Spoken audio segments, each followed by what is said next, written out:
A ustedes les invitamos a que nos sintonicen este viernes a las 8 de la noche por nuestro canal de YouTube. Participen haciendo sus comentarios, dando sus opiniones y sobre todo denle me gusta, suscríbanse a nuestro canal de YouTube y compartan para que esto pueda tener el efecto que queremos. Tienen que sintonizarnos este viernes a las 8 de la noche por nuestro canal de YouTube.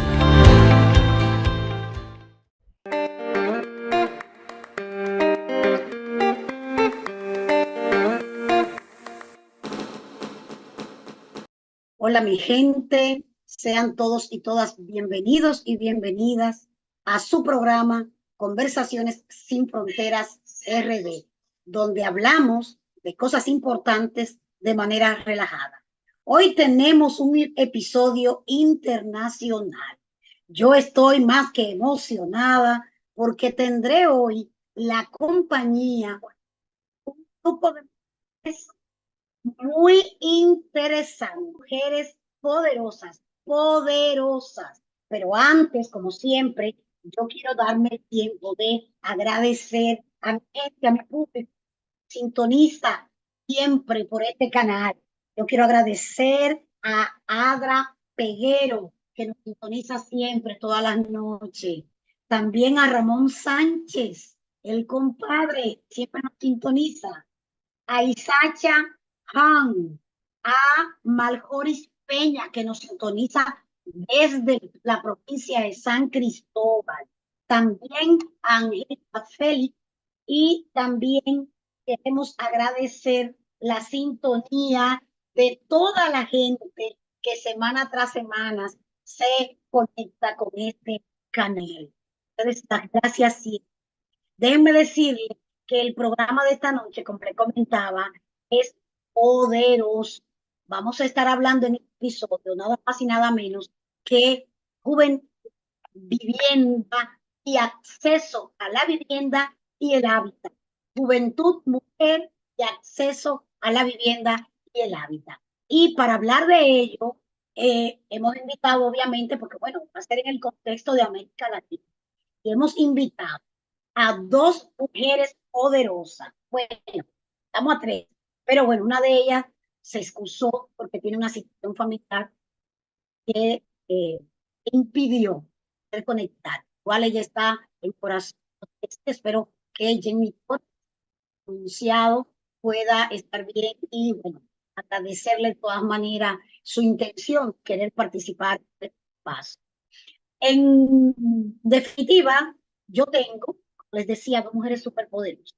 Una de ellas es brasileña, una brasileña muy particular. Se llama Paula Freire Santoro. Yo le preguntaba que ella era familia de nuestro Paulo Freire, pero me dijo, pero igual yo sé que por ahí debe haber algunas venas que la unan Paulo Freire, este gran maestro de maestros. Paula es arquitecta y es urbanista. Además es profesora de planeamiento urbano del Departamento de Proyectos de la Facultad de Arquitectura y Urbanismo de la Universidad de Sao Paulo. Paula desde 2014 acompaña en la coordinación del colectivo La Ciudad. Ella dice La Ciudad, pero como yo no soy de allá, yo digo La Ciudad. Paula también es, bueno, trabaja todo el tema de género, ciudad de género, y además interseccionalidad. Paula también es una persona muy crítica, con un posicionamiento muy interesante que combina su conocimiento del urbanismo con todo lo que tiene que ver con género y en particular toda la participación de la mujer en todo este contexto del urbanismo. Es también, a ver qué más me dice Paula. Pues, Paula es tantas cosas que yo lo voy a dejar hasta ahí, pero Paula, habría mucho que decir de ella. Otra mujer súper, súper poderosa que tenemos en la noche de hoy es nuestra querida Claudia Acosta. Claudia Viana también es especialista en urbanas, es especialista en aquellas cosas vinculadas al financiamiento urbano y los bienes públicos como vivienda social, movilidad. Su enfoque integra abordajes mixtos con profesión en aspectos institucionales, regulatorios, de gestión pública. También es doctora en gobierno por la Fundación Gentulio Vargas, es maestra en estudios urbanos por el Colegio de México y en Derecho Económico también por la Gentulio Vargas. No es consultora de CEPAL en el proyecto SISI para los estudios sobre o beneficios y es investigadora en el Centro FB Studies en Sao Paulo, que es también ella hace su trabajo. Cuenta con diversas publicaciones y dictámenes en revistas especializadas y también docencia en cursos a nivel de la región de América Latina. Un placer tenerte a ti también, mi querida Claudia. Claudia, gracias por aceptar nuestra invitación a este espacio Conversación sin Fronteras. A ustedes decirle que por favor comenten, participen y hagan preguntas a estas dos mujeres que tienen muchas cosas que decir sobre el estado de situación de la vivienda y el hábitat en la región de América Latina. Yo voy a comenzar de inmediato. Con estas mujeres no se puede perder tiempo alguno. Y yo quiero comenzar el primer bloque de preguntas para ellas. Y quisiera comenzar hablando sobre todo aquello que tiene que ver con, a ver, con el déficit habitacional. Me gustaría que ustedes, chicas, puedan, como son mis amigos, me puedo permitir, que ustedes puedan decirle a nuestro público, República Dominicana, pero también los países de América Latina y de Estados Unidos, cuál es la situación en el caso de Colombia con respecto al déficit habitacional en su nave. Claudia, ¿cuál es el grado de situación que vive Colombia? Marianela, buenas noches. Un gusto estar aquí con ustedes, un gusto compartir con los hermanos de República Dominicana, ¿verdad? Y estar aquí con Paula, colega de otros espacios que nos conocemos también junto con Marianela. Entonces, estoy aquí muy feliz de compartir este espacio con ustedes y voy a comenzar por la pregunta que nos hace Mari. Bueno, en Colombia... Lo primero que yo quisiera comentar es, antes, digamos, de soltar el dato crudo de cuál es el déficit, un poco como traernos aquí para nuestra conversación, qué es lo que llamamos déficit, ¿cierto? Entonces llamamos déficit cuando decimos estoy en déficit es porque me falta algo, ¿verdad? Me está faltando y en este caso, ¿qué nos está faltando? Nos faltan viviendas con condiciones dignas y adecuadas. Después Mario nos va a preguntar qué será ese digno y adecuado, pero ahí le vamos poniendo sabor a qué será ese digno y adecuado, que muchas veces le ponemos un nombre técnico, pero que lo vivimos en el día a día. Faltan viviendas, entonces nosotros usamos esos criterios que llamamos déficit para medir o para darnos una idea de cómo nos va con la vivienda.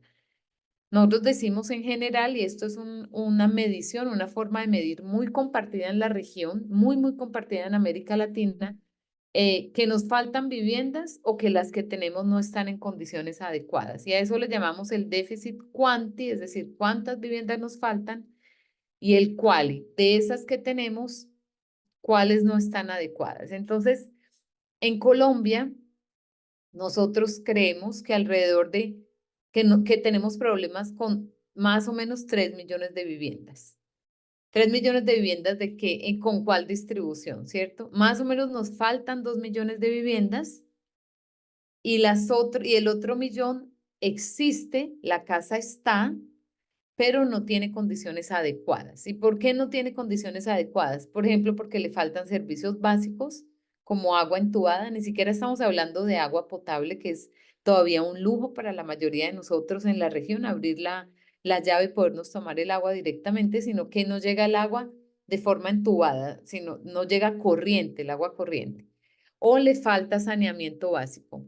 También nosotros decimos es una vivienda que le está faltando recolección adecuada de residuos. Puede ser que tengas un sistema de recolección de residuos, pero es un sistema, como decimos en mi tierra, pirata o más o menos, o que lo hace un privado, a veces sí, a veces no, pero digamos, cuando nos faltan servicios básicos, estamos hablando de que esa vivienda no tiene condiciones adecuadas.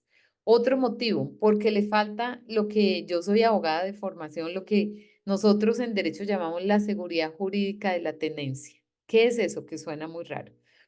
Parece un concepto muy raro, pero en realidad estamos hablando de algo que sentimos, que percibimos en el aire, porque no es únicamente un documento que nos compruebe la propiedad.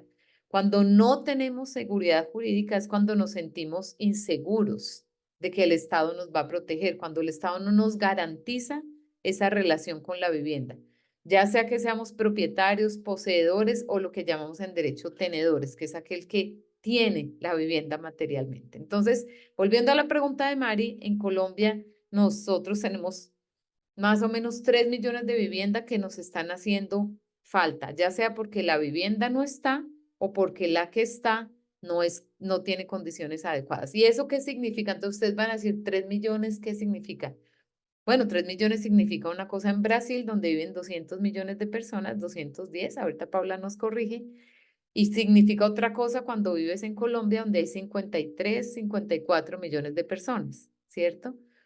Si en Colombia viven 53 millones de personas, más o menos, y el tamaño de nuestras familias es entre 3 y 4 personas por familia, decimos que en Colombia hay 15 millones de familias. Y tenemos problemas con cuántos millones de casas. Ustedes van a decir, no, está haciendo la cuenta aquí la profe. Bueno, tenemos problema con 3 millones de viviendas. Eso significa que 3 de cada 15 familias sufre con la vivienda. O 1 de cada 5 familias está en ese que llamamos el déficit habitacional. Y cuando lo bajamos de los 53 millones, de los 3 millones y no sé qué, a que 1 en cada 5 familias está sufriendo con su vivienda, el asunto es muy serio, ¿verdad? Es muy serio. Y esas familias están sufriendo porque están hacinados, porque tienen costos habitacionales muy altos, es decir, lo que yo recibo en el mes es muy poco comparado con lo que me cuesta la vivienda. ¿Y cuándo es alto? Cuando, por ejemplo, gasto más que 30% de lo que yo recibo para la vivienda. Entonces, si me gano $100, me estoy gastando más de $30 en cubrir la vivienda. Y ahí nos toca meter en esa bolsita de los costos habitacionales, nos toca meter lo que nos gastamos en transporte. Si entre la casa y lo que pago en transporte me gasto más de 30%, me gasto 40%, me gasto 50%, es que estoy sufriendo, estoy en el déficit habitacional y estoy con el agua aquí, ¿cierto? Con la cuerda en el cuello. Porque la vivienda está en un lugar riesgoso, porque no cuenta con servicios públicos, porque no tiene movilidad, no tiene transporte adecuado, porque está sujeto a amenazas, ya sean amenazas de grupos privados o amenazas por desalojos, etcétera. Entonces yo creo que acá hemos tomado ya un perfil general de cómo le va a las familias en Colombia. Entonces, las familias de República Dominicana que nos escuchan harán sus cuentas. En el caso de Colombia, 1 de cada 5 familias está en una situación de sufrimiento por déficit habitacional, Mari. Muchas gracias. Muy bien, Claudita. Muchas gracias. Paula, me gustaría también que tú puedas explicar qué es lo que está pasando en Brasil con respecto al déficit habitacional. ¿Qué está pasando por ahí? Hablé después de Claudia, que ya explicó muchas cosas, ¿no? Estoy en ventaja. Empiezo agradeciendo, es un placer estar con esta super mujer también, Marianela y Claudia, compañeras de luchas y de debates, o sea, muy feliz de estar acá, ¿no? Desde Brasil, tenemos una tradición de medir, de mesurar el déficit de viviendas desde los años 90, ¿no? Y esa medida fue cambiando con el tiempo, como dijo Claudia, poniendo más elementos, ¿no?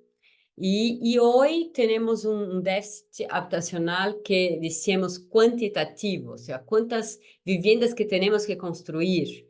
Eso incluiría crecimiento demográfico, nacimientos, inmigración, migración, ¿no? Convivencia forzada, forzosa, ¿cómo dirías en español? Cohabitación, decimos, cuando dos familias viven juntas y no quieren vivir, tendría que hacer más una casa, ¿no? Y también las familias que gastan más que 30% de su sueldo mensual en alquiler, ¿no?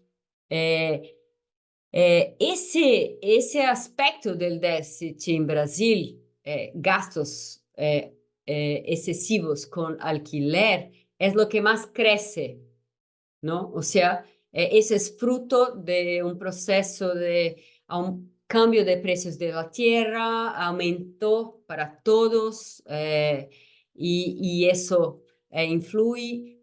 También tiene cuestiones macroeconómicas, ¿no? Las personas no están ganando bien, no tienen plata, los salarios, los sueldos no siguen creciendo de la misma forma. Y ese número es muy grande. Otro componente del déficit habitacional involucra mirar para las múltiples faltas, deficiencias de un inmueble, de un hogar, que no puede dar una buena calidad de vida, como dijo Claudia, ¿no? ¿No? Que no tienen agua entubada y tratada y potable, ¿no? Y entonces eso va componiendo cosas y el punto más grave es esgoto. ¿Cómo es esgoto en español? Eh, Me di- alcantarillado puede ser, pero ya lo Alcantarillado, llamamos sí, saneamiento básico, que falta, así es, sí. Paula. Y esas múltiplas también involucran regularización, titulación, o sea, problemas que necesitarían de políticas de urbanización y titulación de la vivienda, ¿no? Eh, pero el déficit es un número para comparar todo el país en Brasil, o sea, es muy difícil comparar ciudades metropolitanas con ciudades muy chiquitas en el interior de Brasil, que es muy grande, ¿no? Entonces, y el déficit, entonces, es un número muy difícil de mirar cuando se piensa en cómo transformar una ciudad. Y cuando miro para São Paulo, por ejemplo, que es la ciudad donde yo vivo, la mayor, tiene 11, casi 12 millones de habitantes, y la región metropolitana 20 millones, como la Ciudad de México y otras. Miramos otras necesidades habitacionales que el déficit no supre, no habla, como por ejemplo no tienen personas en situación de calle, ¿no? Entonces, es un dato para comparar políticas y en general y que termina justificando las políticas de vivienda para construir y producir nuevas viviendas, ¿no? Que estructuraron por muchas décadas las políticas de vivienda de Brasil. Construir nuevas unidades para el mercado con la excusa de poner nuevas unidades en el mercado que nadie acessa, porque no logran pagar o alquiler o la casa, ¿no? Y seguimos con programas masivos de vivienda, seguimos con el déficit creciendo, ¿no? Entonces, esa es un poco la situación que vivimos acá. En términos de números, las estimativas son para el país 6 millones de viviendas. El país tiene 215, o sea, es un dato muy bajo. No tiene reflexos de verdad con lo que vimos en la ciudad cuando las visitamos, ¿no? Es un número muy simbólico, y parece que los gobiernos van bien, ¿no? La ciudad va bien, pero no, las condiciones son muy duras acá. Creo que es eso. Muy bien, Paulina. Bastante gracias. Bastante claro respecto al déficit. El acceso a la vivienda es solamente en República Dominicana, pero no solamente en República Dominicana, sino también en la región. Lo que ustedes dicen, pues también nos lo va confirmando.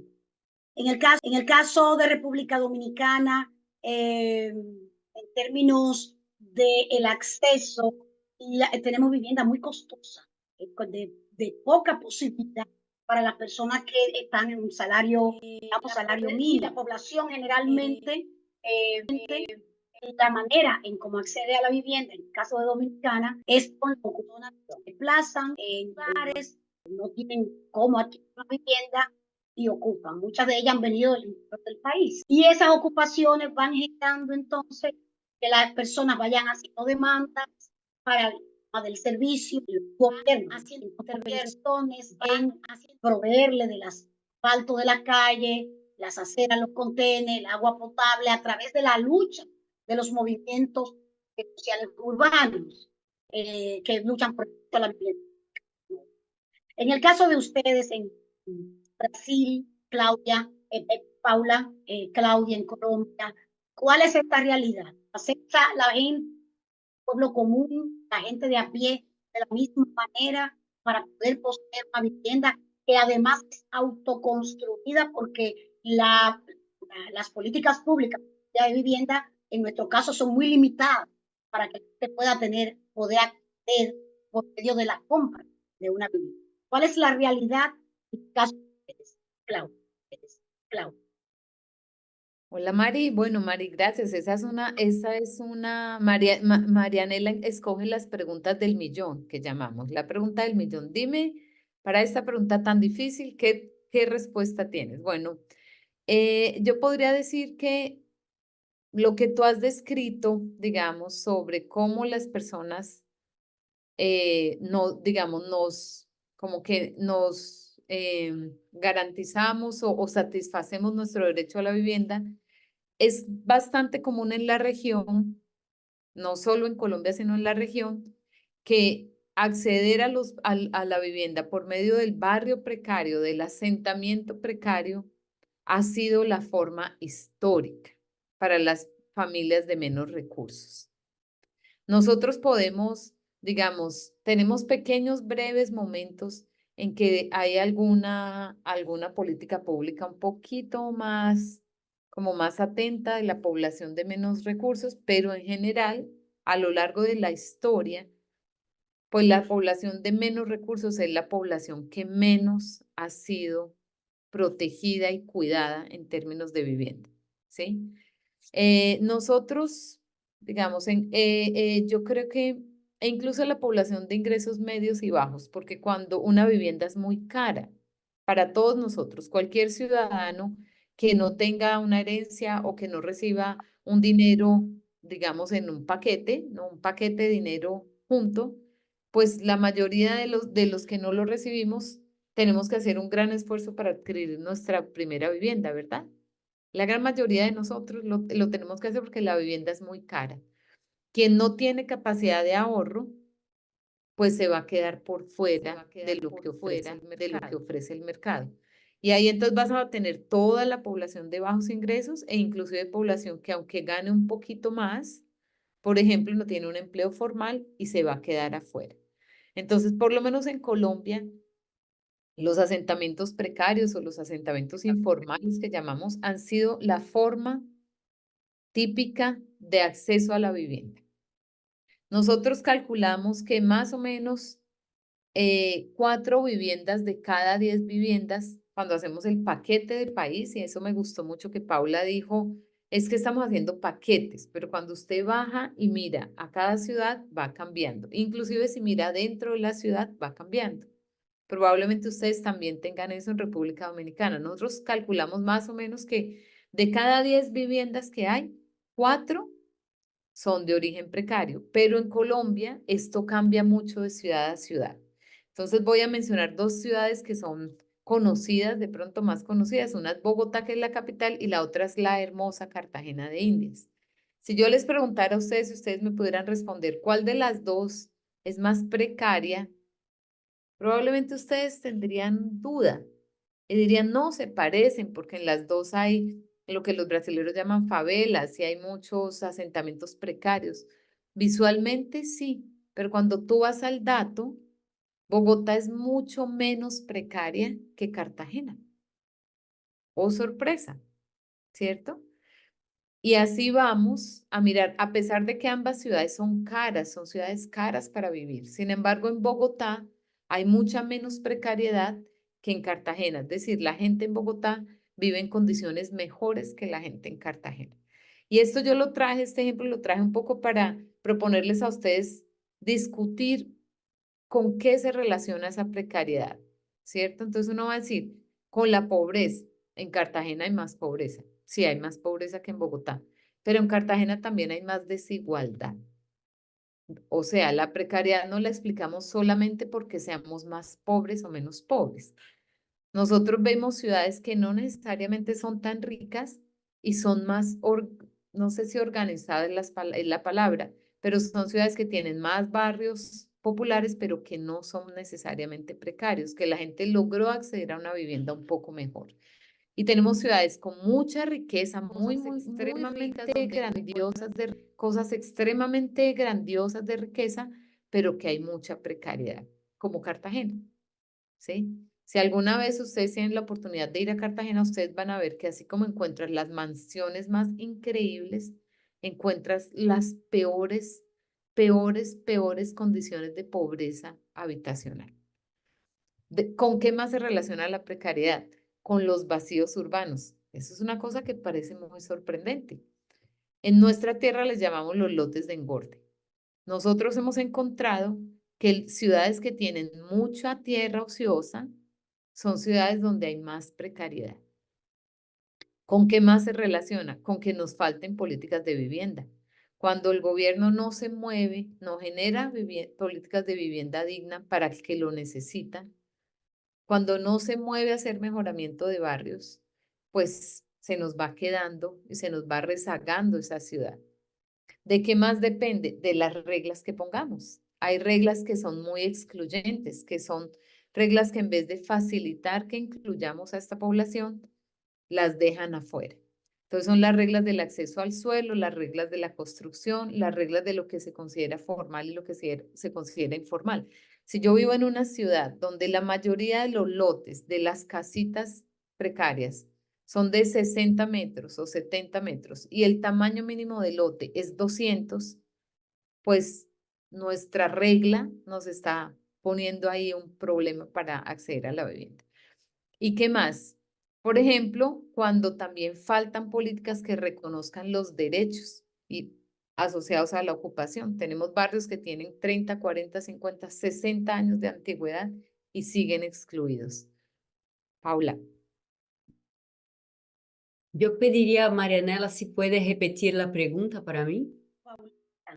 La pregunta es sobre el acceso a la vivienda. ¿Cómo es que la gente construye? ¿Cómo es que la gente adquiere la vivienda?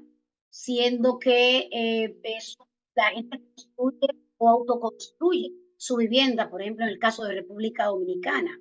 Y las políticas de viviendas no permiten, no dan lugar a que nuestra gente pueda acceder a la compra porque los salarios son bastante precarios. Y el poder adquisitivo de nuestra gente también es bastante precario. ¿Cuál es la pregunta que hacía? Es cuál es la realidad en el caso de ustedes también con respecto a la forma en cómo la gente accede a la vivienda. Y ahí tenemos el caso también de la juventud con una primera vivienda. Por ejemplo, se casan, una persona, necesitan un techo, entonces como que las políticas son escasas para que esa nueva familia que se ha constituido pueda accesar a una vivienda.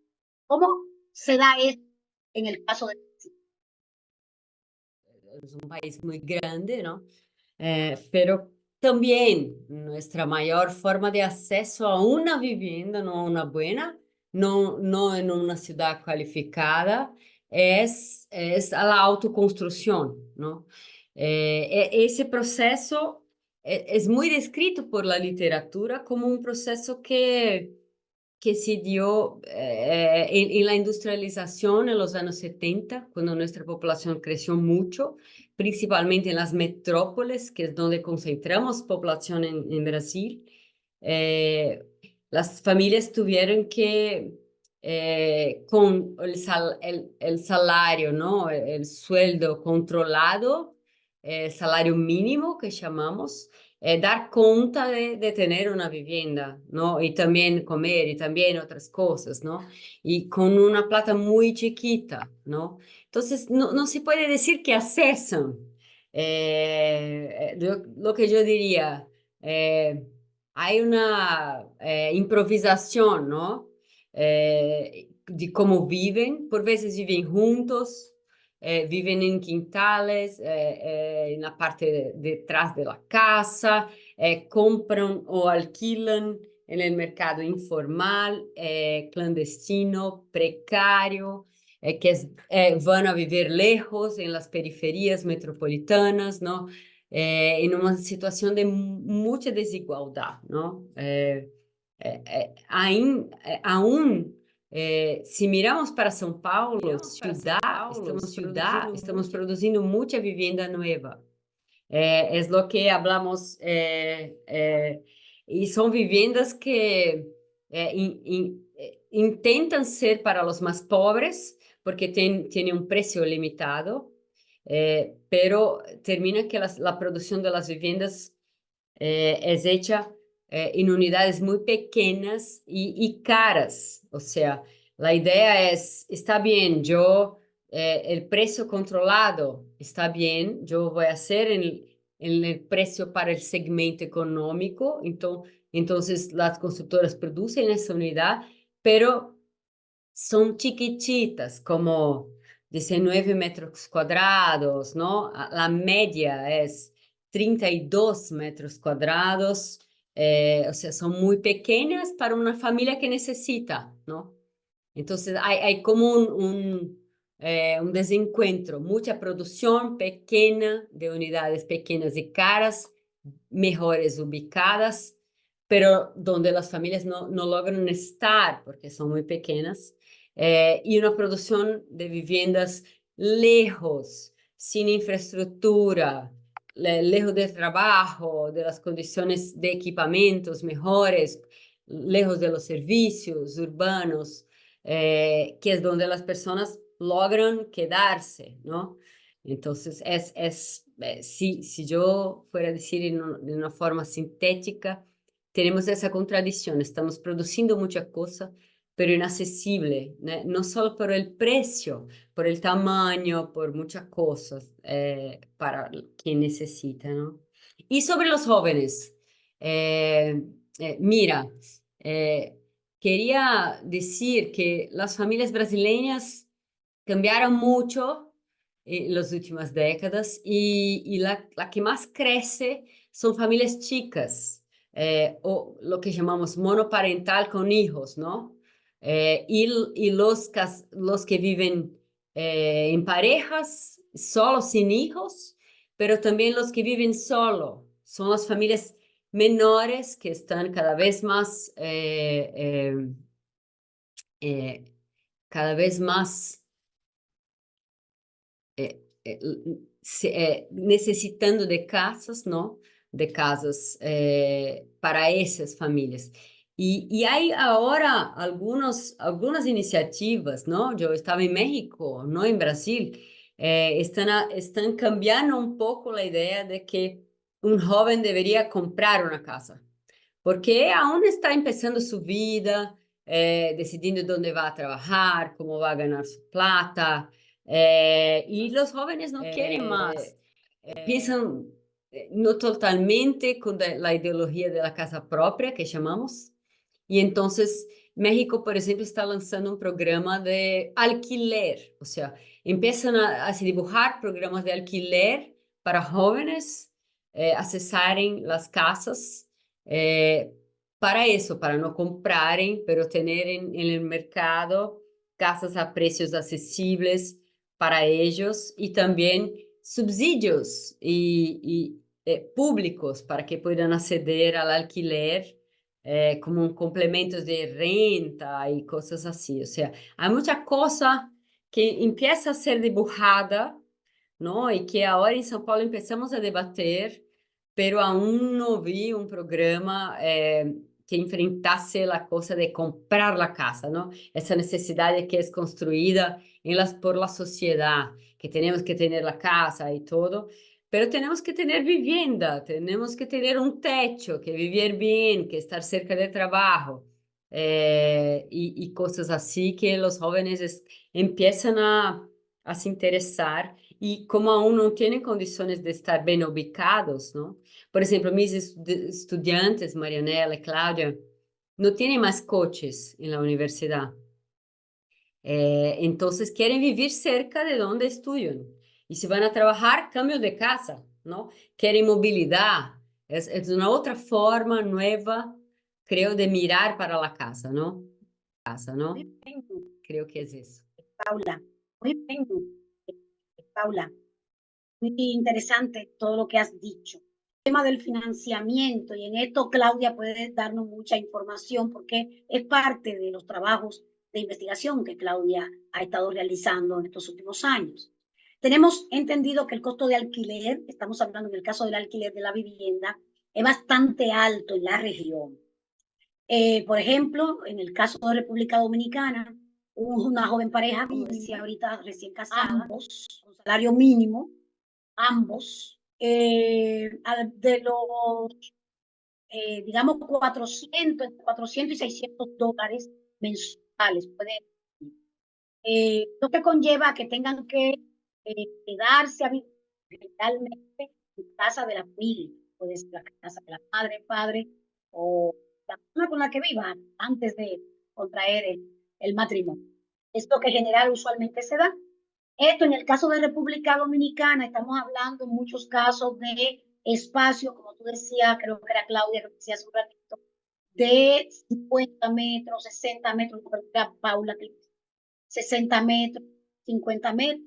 Todos sabemos que una familia ya 5 y que se agregue más, es difícil poder en un espacio como este convivir. En el caso nuestro se generan nacimientos, una serie de situaciones también. ¿Cuál es el caso de ustedes en Brasil, en Colombia? Específicamente, quiero que me hables aquí de cuál es la realidad, porque tú has hecho trabajo regional, ¿no? ¿Cuál es la realidad de este precio de la vivienda en la región? Gracias, Mari. Mari, la verdad es que la vivienda en alquiler ha cambiado como ha cambiado la sociedad. Ha cambiado. Nosotros, como Paula estaba diciendo, nosotros vemos a la vivienda con unos ojos, pero si le preguntamos a nuestros hijos la ven diferente de como nosotros la veíamos. Eso se junta con otro cambio que tiene que ver con cuánto nos alcanza en el bolsillo para pagar por habitación, por vivienda, ¿sí? Mientras antes la vivienda era cara, pero con lo que ganábamos no la veíamos tan lejos. Hoy en día la vivienda crece en el precio y nuestro salario con dificultad crece. Entonces cada vez estamos más lejos de la vivienda. Y eso hace que sobre todo los jóvenes estén como desistiendo del sueño de la casa. Ellos no quieren gastar su vida en un sueño tan lejano y tan difícil, ¿sí? Prefieren gastar su vida de otra manera, gastar su energía de otra manera. Entonces, la vivienda en alquiler ha cambiado por muchos motivos. Los últimos 20 años yo diría que han sido una revolución en la vivienda de alquiler. Nosotros tenemos, ahí me da un poquito de susto hablar de la región, pero de alguna manera crecemos menos expandiéndonos y crecemos más subiendo donde ya estábamos. Y esto es especialmente claro en los barrios populares. Ustedes pueden observar, y estoy segura que en Santo Domingo también ocurre eso. Barrios populares, ya fueran formales o precarios, antiguos, cada vez están más densos, como le llamamos técnicamente, cada vez tienen más construcción. Y allí es donde estamos encontrando buena parte del alquiler popular. El alquiler popular es en los barrios populares. Ahora, ha cambiado de país a país. Países como Colombia siempre tuvimos, en Colombia siempre hubo vivienda en alquiler como una alternativa. Entonces, en Colombia entre 3 y 4 familias de cada 10 pagaban arriendo y pagan arriendo hoy. Pero si tú le preguntas lo mismo a México, si en México una familia paga alquiler o máximo 2, no lo hacen 3 de cada 10. Entonces en México es más raro el alquiler. En Colombia siempre fue el alquiler una forma importante. Yo viví en alquiler por los primeros 20 años de mi vida y después también, pero en otro país, ¿sí? Mucha gente vive en alquiler en Colombia. Ahora, lo que observamos es eso, que las personas viven cada vez más en alquiler, sobre todo la gente joven. Y eso tiene que ver también con que las familias construyen para generar un ingreso, para albergar a la familia que se extendió, o hay inversiones. Nosotros cada vez vemos más inversiones, legales o ilegales, en construcciones para alquiler, ¿sí? Entonces, al final, ¿qué pasa? Que ese valor, la vivienda, todos necesitamos dónde vivir, ¿verdad? Nosotros tenemos cómo escoger no tener vivienda, sino que siempre tendremos que pagar por una vivienda. En ese sentido, somos prisioneros de las condiciones que nos ofrezca eso. Y entonces tú estabas preocupada, tú me decías, ¿cómo son las condiciones de eso? Si nosotros partimos de que para alquilar en un inmueble formal necesitas trabajar, necesitas que tu trabajo sea formal, o sea, que tengas un contrato con unas características. Necesitas muchas veces pagar un alquiler por anticipado y muchas veces necesitas fiador, pues la mayoría de las familias populares se quedaron afuera. Entonces ya tú sabes de entrada que te toca ir a alquilar a los mercados informales, ¿cierto? Y los mercados informales pueden alquilarte, así como te alquilan una casa, te pueden alquilar un cuarto, te pueden alquilar un cuarto con baño, un cuarto con baño y cocina, un cuarto con baño, cocina, sala y puerta y acceso independiente. Pero lo que quiero decir es que en los mercados informales no tenemos como ningún estándar exactamente de calidad. Se puede alquilar todo. Y eso es delicado, ¿cierto? Hay otro elemento ahí, Mari, y es que las chicas hoy, las chicas jóvenes, no necesariamente quieren casarse, por ejemplo. Cuando ellas tienen bebés, ellas muchas veces prefieren vivir con sus papás por costos y por apoyo, que irse a vivir con su pareja, que tal vez es joven o es más inestable, y vivir en un lugar peor. Entonces las chicas de alguna manera, por lo menos en género, muchas chicas están renunciando a la idea de atrás de la casa propia de su mamá y prefieren quedarse en sus familias de origen o vivir solas, así sea en un cuarto pequeño para tener más libertad, ¿sí? Hay cambios ahí que nos toca ver. De todos modos, lo que también es un cambio, es muy claro, es que los gobiernos están empezando a hacer programas de subsidio de alquiler, ¿sí?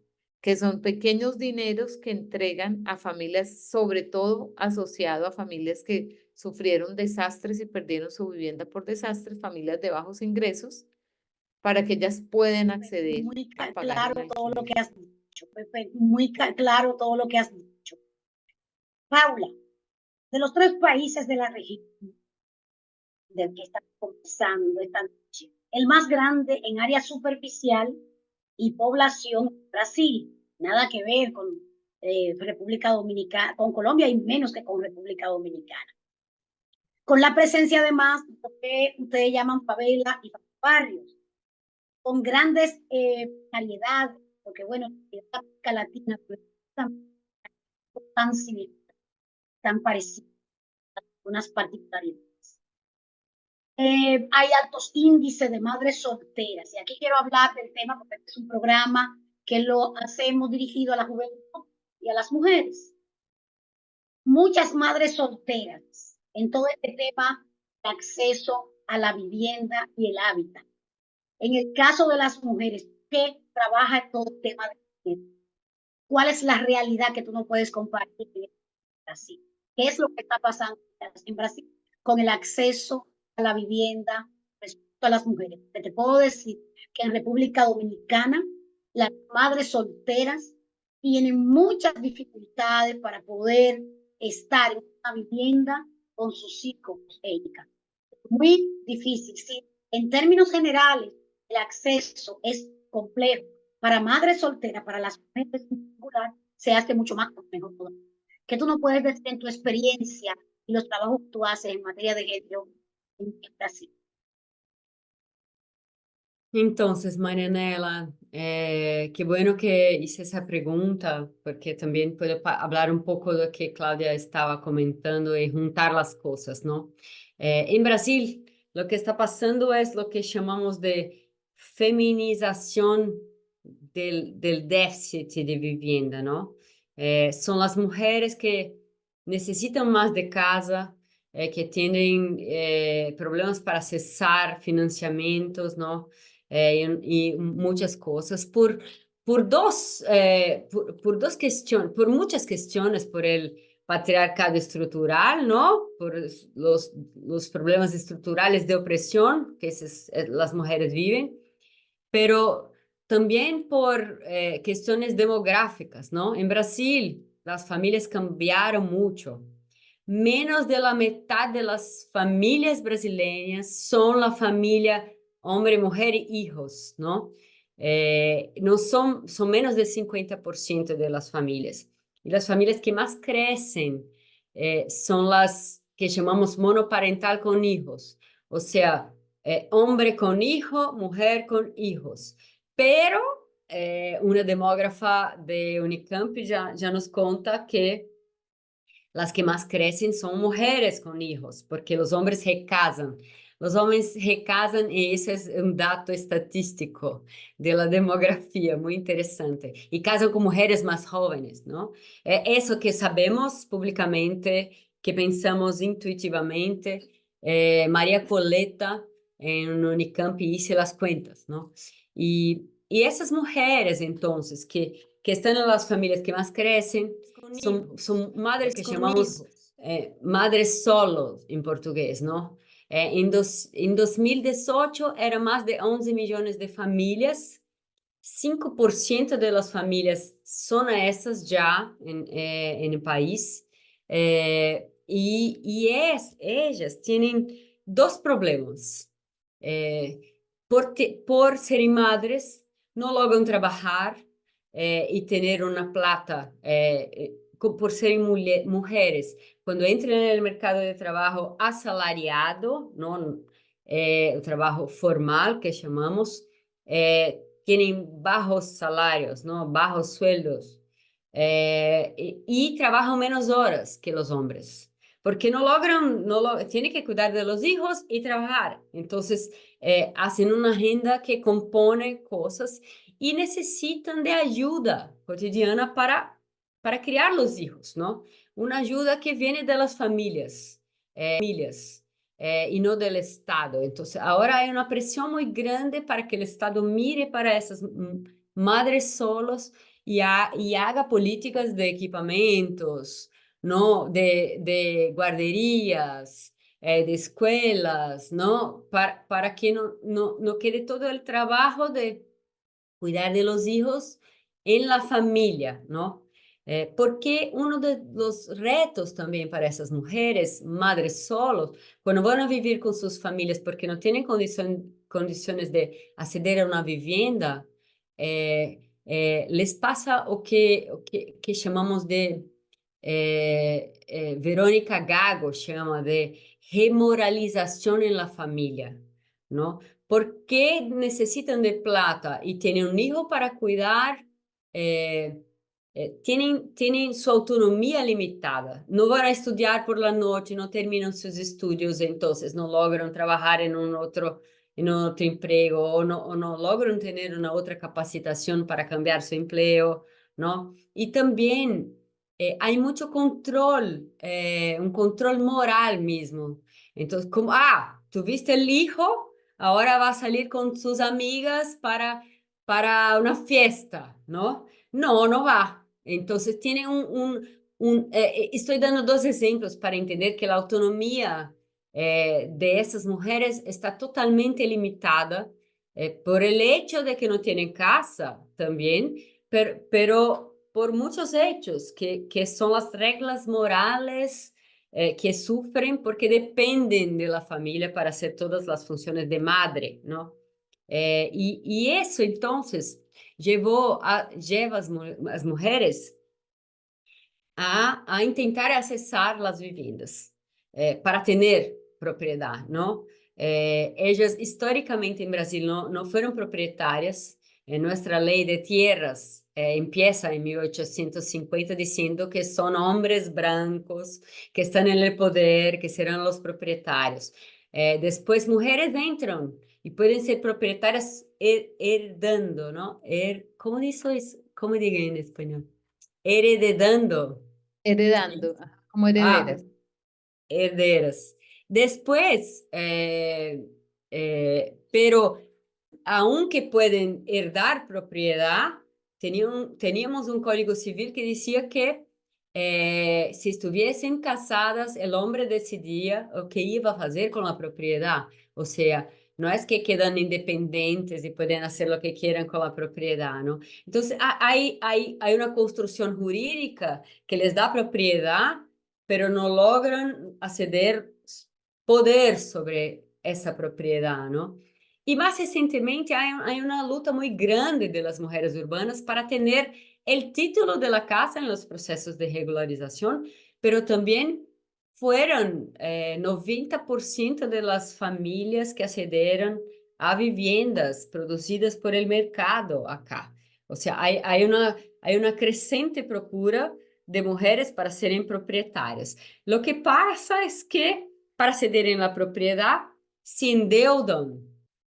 E as mulheres também, contraditoriamente, são as que mais perdem casas em los leilões, Cláudia, en las subastas de sus Subasta, viviendas, porque as viviendas vão a subastas quando não logram pagar la eh, deuda. la deuda. Entonces, ellas son también el grupo que tiene más viviendas en subasta, o sea, hacen de todo para tener la vivienda, pero quedan amenazadas de salir a todo el tiempo, ¿no?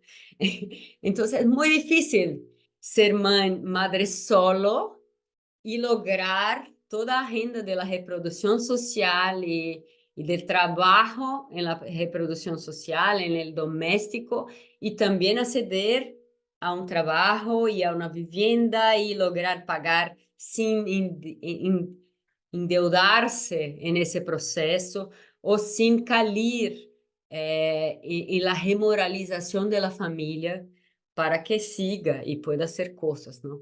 Estoy hablando de un escenario muy trágico, pero también es un escenario muy optimista, porque los gobiernos están mirando en Brasil ahora, madres solo tienen más subsidio para accesar la vivienda, ¿no? Estamos empezando a mirar para las formas de financiación de la vivienda, tener miradas feministas para enfrentar lo que llamamos la feminilización del déficit de vivienda, ¿no? Creo que es eso. Excelente, Paula. Gracias por esa precisiones. Déjame decirte que lo que describe es lo mismo también aquí en República Dominicana con respecto a la mujer y el acceso, ¿no? Generalmente se le ha reconocido al hombre esa posibilidad del derecho de propiedad hasta hace poco, relativamente poco, a 2005, que aquí se hizo una reforma en materia del sistema inmobiliario, aquí prima el sistema Torrens, es hasta el 2005 con toda esa reforma que se modifica la ley para establecer que la mujer también podía ser poseedora de un título de propiedad, porque hasta ese momento solo el hombre podía tenerlo. Y la mujer aparecía solamente en el caso y mencionada, no como propietaria necesariamente, sino como la esposa del dueño del título de propiedad. O sea que, vuelvo y digo, la realidad de América Latina es muy similar casi en todos nuestros países. Claudia, vuelvo a ti con alguna otra pregunta a partir también de tu experiencia. En el caso de República Dominicana, nosotros vivimos todo el tema de desalojo. Sé que también en Brasil, Colombia se dan estas situaciones. No sé qué tan alta es la realidad, pero aquí incluso en estos últimos meses ha habido el movimiento social urbano por la defensa del territorio, una serie de organizaciones han estado demandando, movilizándose frente al Palacio de la Presidencia donde está alojada la presidencia de la República, demandando el respeto y el reconocimiento, sobre todo de una serie de ocupaciones en la región. ¿Qué es lo que está pasando? ¿Cuáles son los puntos que tú has identificado en tus investigaciones, en tus trabajos, con respecto a la situación jurídica de la propiedad, digamos, en la región de América Latina, que sé que tú también has hecho trabajo no solamente en Colombia, sino en otros países también de la región? ¿Qué nos puedes decir al respecto? Mari, yo les diría, yo comentaría lo siguiente. Los desalojos en nuestra región están muy vinculados con tiempos políticos, lastimosamente. Nosotros hemos tenido, digamos, si tú me hubieras hecho esa pregunta hace, por ejemplo, 15 años, yo te hubiera dicho que eso era algo que se había en muchos lugares de la región, no sé si erradicado es la palabra, pero que era una práctica que ya no era común. Ya no veíamos tantos desalojos. Si tú me hubieras hecho esa pregunta en los años 70, por ejemplo, había muchos desalojos. Y en los 80, muchos desalojos violentos, además. Pero después tuvimos en varios países una época, una época como de más, que las sociedades trataron de encontrar otras soluciones que no fueran tan violentas y en varios países los desalojos dejaron de ser un camino frente a conflictos, porque recordemos que el desalojo siempre está asociado a algún conflicto. Pero en algunos momentos la balanza de la protección se inclina más hacia las personas en situación de vulnerabilidad y en otros momentos se inclina más hacia quien está del lado con más poder, ¿sí? Entonces, estamos en 2024, más o menos en 2010, por ejemplo, Brasil era un país que nos daba como mucha ilusión, que nos ilusionaba mucho porque Brasil estaba al frente en el establecimiento de protocolos de protección ante desalojos, porque nosotros no tenemos ni siquiera en muchos casos protocolos, y protocolos es que jurídicamente y para todos los que estamos o están en un momento dado vinculados a un conflicto, sobre todo los jueces, los abogados, la policía, los habitantes que están ocupando aquel lugar y los que están reclamando un derecho de propiedad, tengan una pauta básica común. Es decir, no podemos ir y sacar la gente de noche, no podemos sacar la gente sin avisarle, no podemos sacar la gente sin escucharla, no podemos sacar la gente sin darle a la gente una alternativa de dónde pasará la siguiente noche. No podemos sacar a la gente si la gente ya generó derechos. Y ese es un punto que, digamos, uno ve avance y retroceso, avance y retroceso. ¿Por qué? Porque, por ejemplo, nosotros tenemos en muchas de nuestras legislaciones hoy una cosa que se llama prescripción, que dice que por el paso del tiempo alguien perderá ese derecho y otro lo adquirirá. Y nosotros vemos hoy en día, volvemos a ver a cada cierto tiempo, dependiendo, por eso digo, de la burbuja, de la, ¿cómo se llama? De la aguja política. Nosotros volvemos a ver desalojos de personas que llevaban 20 años en un asentamiento, 15 años en un asentamiento, 10 años en un asentamiento, o sea, personas que ya estaban asentadas con cierta estabilidad y que todo el sistema le estaba diciendo a esa persona, vamos a encontrar una solución si aquí hay un conflicto que no sea el desalojo. Pero volvemos a verlo a pesar de que inclusive jurídicamente deberían estar protegidos porque su derecho ya se consolidó por el tiempo. Pero por eso vuelvo y digo que tenemos que siempre pensar eso en términos lastimosamente de cuál es el filtro político del momento, porque hay momentos políticos que son más favorables a una solución diferente y hay momentos políticos en que simplemente atropellamos a las personas, ¿sí? Las personas son atropelladas, ¿sí? Nosotros tenemos un referente, Mari, que fue un caso en Sudáfrica que fue muy famoso en su momento, en el que la Corte Constitucional le dijo a un municipio y le dijo a los jueces, usted no puede sacar una persona que ya estaba sentada, que ya había resuelto su problema, botarla a la calle y no ofrecerle nada. Usted tiene que, para poder sacarla, ofrecerle algo. Y además, tiene que incluirla en la posibilidad de que su derecho a la vivienda se proteja en el futuro. Y en su momento ese fallo nos inspiró a todos en la región, ese fue un fallo inspirador para todos en la región. Lo que nosotros sabemos, y hace poco tuve la oportunidad de ir a ese país y de conversar con la gente que estaba en ese fallo histórico, 20 años después, ese fallo no se había cumplido. Y nosotros tenemos hoy esas situaciones paradójicas en muchos lugares de la región, porque garantizar el derecho a la vivienda, como lo venimos entendiendo, que es una casa propia, cuesta mucho dinero y ese dinero no se prioriza por el gobierno. Entonces, lastimosamente, yo creo que en términos de desalojos nosotros tenemos adelantos y retrocesos, adelantos y retrocesos. Y creo que hay que seguir luchando por establecer por lo menos protocolos de protección y de seguridad para las personas, para las familias. Excelente, Claudita. Bueno, estamos llegando ya al final y solo me queda hacerle una pregunta más y quizá algunas recomendaciones que ustedes puedan hacer. Tenemos del público, mi gente querida de Conversaciones Sin Fronteras RD, tenemos preguntas del público. Y hay una pregunta de Secundino Javier que es muy similar a una que les pienso hacer a ustedes como cierre. Sí, está, Secundino Javier comenta, pregunta, dice, buenas noches, ¿qué les parece el incentivo de la vivienda adquirida para pagar a largo plazo? Y que al cabo de 20 años, por decir un plazo, puede ser adquirida. Está hablando como del todo el tiempo, es toda una vida que se pasa a una persona, en el caso particular de República Dominicana, cuando se compromete en un financiamiento bancario para pagar una vivienda. Terminan quizás disfrutando a los hijos y las hijas si es que pueden terminar, digamos, de pagarla.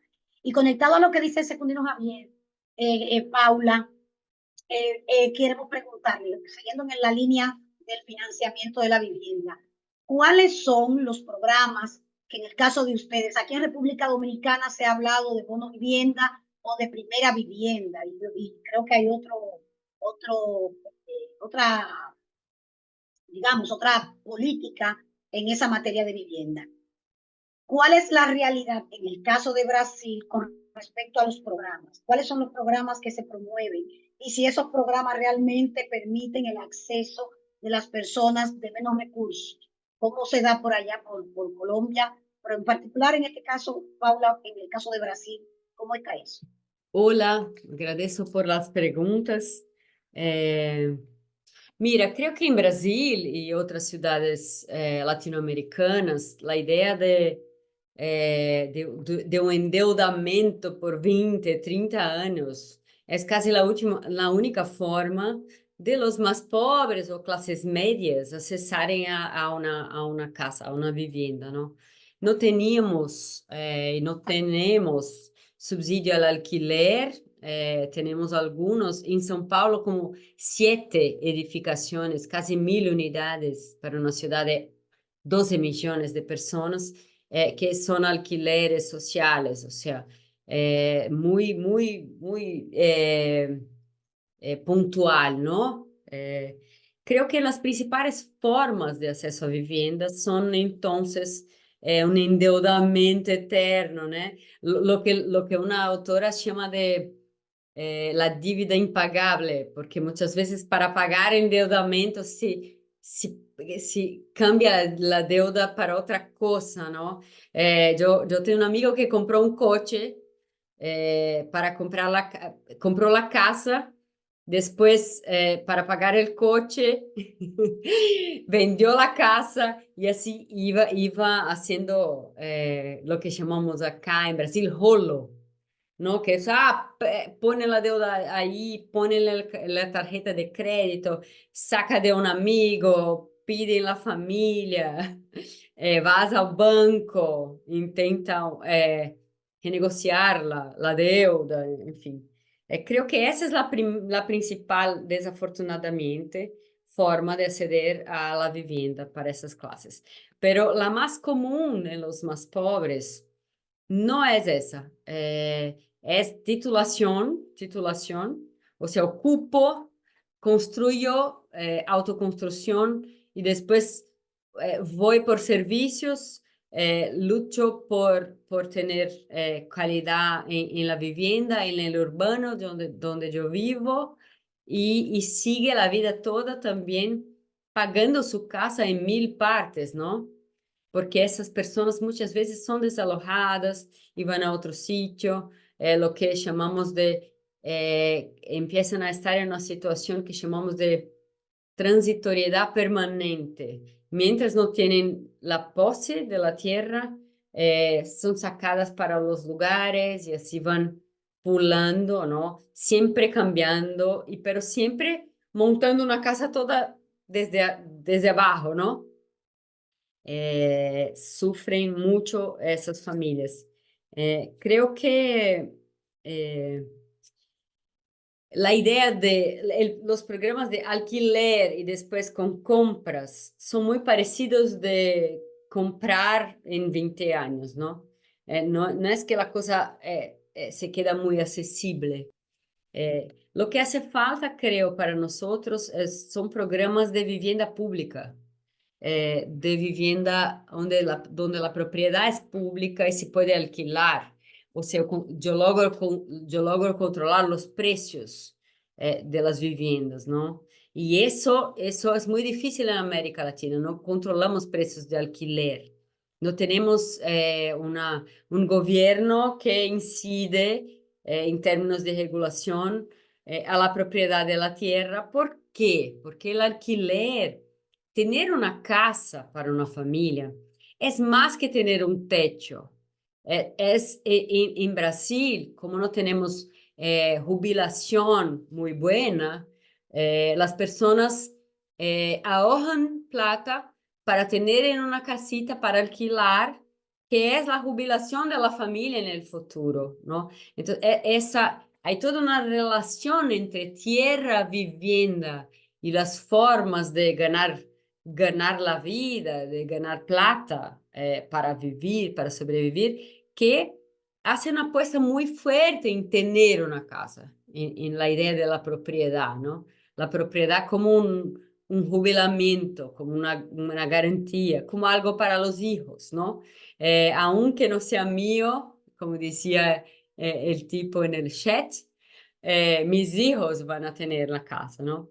Y eso tiene que cambiar, porque esa idea por veces está siendo muy, ¿cómo voy a decir?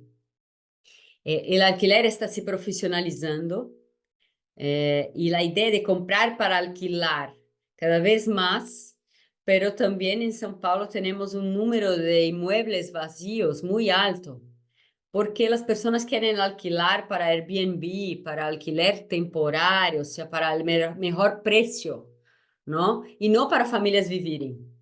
Entonces estamos ahora en una situación donde un departamento bien ubicado queda vacío por muchos días del mes para alquilar por 4 días, mejor que tener una familia viviendo ahí, ¿no? Entonces tendremos que tener políticas, no solamente propiedad pública para alquilar, para ayudar en el control del precio, pero también controles y regulación del alquiler en nuestras ciudades. Eso se pasa mucho en América Latina, en los centros de la ciudad, ¿no? Donde hay turismo, donde hay un alquiler para grupos determinados, ¿no? Para estudiantes, para los, como são os mais velhos, los que tienen más edad, y Los adultos estudiantes, mayores. los mayores. Entonces, hay toda una agenda de vivienda que no es solo comprar y que tenemos que trabajar, pero tenemos también que trabajar con políticas de seguridad social, de jubilación, o sea, cosas que no estén atadas a la tierra y a la propiedad de la tierra, porque no va a tener para todos, no va a tener. No estamos distribuyendo bien, ¿no? Entonces, esos son nuestros retos, creo yo, en la América Latina. Paula, de alguna manera dijiste lo que, con lo que quiero cerrar este encuentro, este episodio tan interesante. Pero antes, para que no me mate mi audiencia, por lo menos comentarlo, aunque quizás ustedes no alcancen a responder a José Augusto. José Augusto dice, creo que habría que ir mucho más a fondo en el planteamiento sociopolítico que envuelve el acceso a la vivienda. Claro, en un programa es difícil poder llegar a esos niveles de profundidad. José Augusto también comenta un poco el tema del acceso a la vivienda en tiempos neoliberales para los trabajadores y trabajadoras. Pero yo quiero concluir el programa con la siguiente pregunta y reflexión también. Ahí le pido a ustedes, tanto Claudia como Paula, que incluyan las recomendaciones que como expertas ustedes pueden hacerle a nuestra gente. ¿Cuáles son esos elementos que ustedes recomiendan considerar para estructurar políticas de vivienda con enfoque de género a partir de la realidad de cada de los países, de nuestros países de la región, que quizás no es tan difícil que puedan decirlo, aunque no se puede dar una receta, cada sociedad tiene sus particularidades, pero en el caso de América Latina son tantas las cosas, similitudes que tenemos que quizás algunas cosas pueden servir para uno y otro país. ¿Qué ustedes nos dirían? Y con eso vamos, cerramos aquí, con por lo menos el tema de las preguntas. ¿Qué ustedes les recomendarían? ¿Cuáles son aquellas cosas que ustedes recomiendan como expertas en el tema? Claudia. Bueno, Mari, yo creo que voy a lanzar 3 ideas solamente porque 3 ideas es lo que a uno más se le graba cuando uno habla. Uno puede dar 10 ideas, pero 3 ideas se graban. La primera, y esa sí que es para todos en América Latina, desde allá arriba hasta abajo, pasando por nuestras islas lindas como República Dominicana, y es que necesitamos todas las formas de lucha, todas.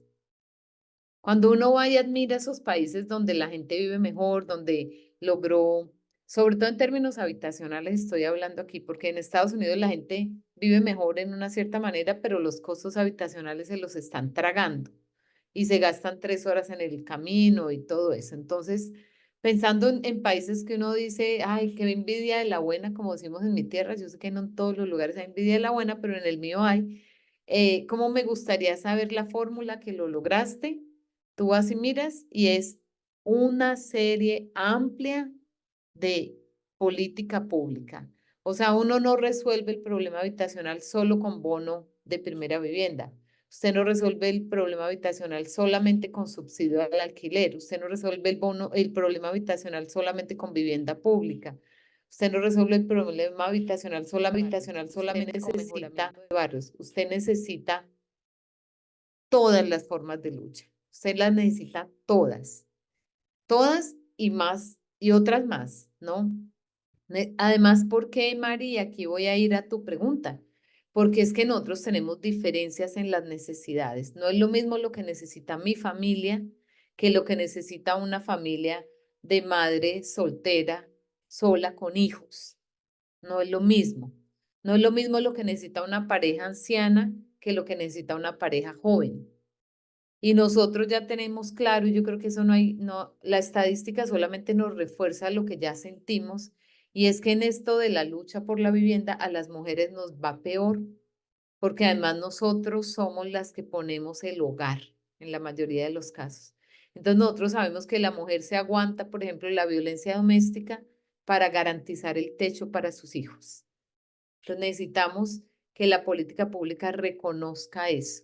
La política pública reconozca, por ejemplo, que cuando una mujer sale de su casa con sus hijos para que no la mate y no los maten, no podemos al otro día tratarla como una habitante de calle, como lo hacen la mayoría de las políticas públicas que dicen, te quedaste sin casa, técnicamente estás sin techo, te trato como a los que tratamos que no tienen techo. Eso no puede ser posible y lo hacemos en las políticas todos los días. No puede ser que a las mujeres no les pongamos el nombre y el apellido cuando les entregamos un bono de primera vivienda, sino que pongamos el señor Juan y señora. Y si hoy soy yo la de la suerte, pues me cobija a mí y mañana es Paula o eres tú. Entonces, no puede ser. Tenemos que personalizar y tenemos que generar políticas que tengan la capacidad de reconocer esas diferencias y de priorizar lo que se debe priorizar en cada grupo. Y ahí yo cierro diciendo que el otro elemento, yo dije que eran tres, entonces todas las formas de lucha, el segundo es reconocer la condición de las mujeres y el tercero es focalizar, porque nosotros es sorprendente, pero a nosotros todavía nos queda, como nos queda más fácil hacer políticas públicas para el que no está tan abajo, sino que está un poquito más arriba, entonces no focalizamos, sino que primero trabajamos el bono de primera vivienda, que en la mayoría de países no es para el más pobre, ¿cierto? O yo creo que no me equivoco. En la mayoría de países el bono de primera vivienda no es para el más vulnerable, es para el que está un poco más arriba. Y nosotros, por mandato constitucional y legal, en todos nuestros países deberíamos atender primero al que está yo creo que me despido, entiendo que ya es nuestro cierre. Marianela, muchísimas gracias, mujer poderosa, por esta invitación tan hermosa y este diálogo, y a Paula y a todos ustedes que nos han escuchado aquí. Buenas noches. Excelente, Claudi. Paula, me gustaría que tú también, así brevemente, puedas decirnos cuáles son tus planteamientos con respecto a las políticas de vivienda con enfoque de género. ¿Cuáles son esos elementos que consideras tú desde tu trabajo, tu expertise en género, que debemos tomar en consideración? Es un placer mismo estar acá y concordo con Cláudia, ¿no? Para quedarnos con pocas ideas.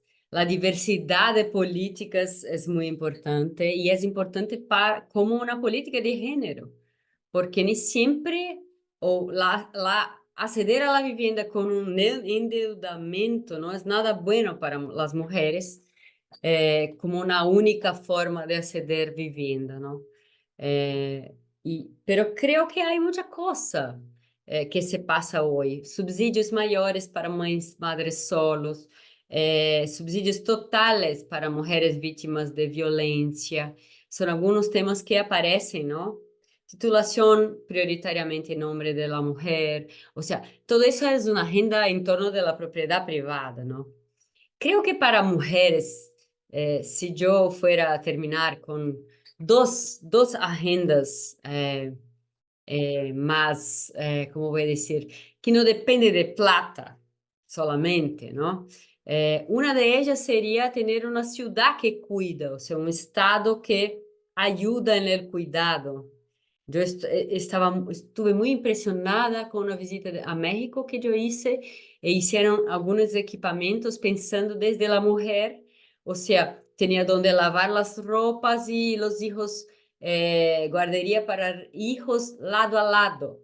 O sea, la mujer puede llevar los hijos y lavar la ropa y volver para casa. Y ellas me decían, lavamos juntas porque queremos nos encontrar, ¿no? Como nós três acá en ese encuentro, ¿no? Inventamos excusas para estarmos juntas por un rato y construirmos cosas para más amplias de que lavar a roupa, ¿no? Lavar la ropa apenas, ¿no?